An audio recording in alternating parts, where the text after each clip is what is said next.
Federal prosecutors are quitting in droves, and local prosecutors are going rogue. Here's what you need to know. 6 federal prosecutors in Minnesota just quit. That's a little bit less than 10% of the AUSAs in that office, and it includes Joseph Thompson, who was a career prosecutor who was quite literally the acting U.S. attorney at one point. In addition to those 6 federal prosecutors, 4 senior attorneys from the DOJ's Civil Rights Division also resigned. Why is everybody resigning? Because the Justice Department has blocked them from looking into whether the ICE agent's shooting was unlawful. Instead, the DOJ wants them to investigate Renee Good's widow. Let me repeat that again.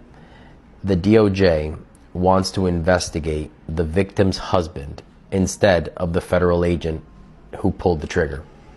These prosecutors said, absolutely not, and quit. Now, here's where things get a little bit more spicy. Hennepin County Attorney Mary Moriarty, who's the local prosecutor in Minneapolis, is asking the public to send her evidence. Videos, photos, anything. Why? Because the FBI took total control of the investigation and has locked out Minnesota state investigators from looking into the incident. Fortunately, Minnesota's Attorney General Keith Ellison is also demanding transparency and saying that state prosecutors should be able to review evidence and consider charges. But it's not just current prosecutors at the federal and state level.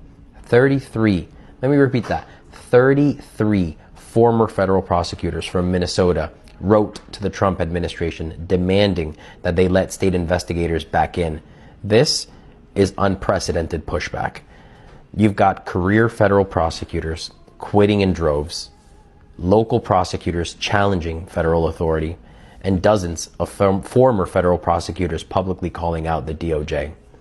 Here's the question that everybody's asking.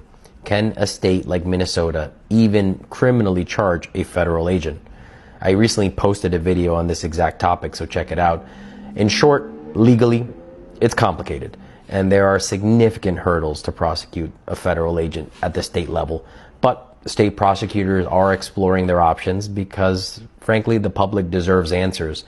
And honestly, when this many prosecutors, people who have spent their entire careers in the system, are willing to quit their jobs or publicly challenge the federal government, their own government, this tells you everything you need to know about how serious this is.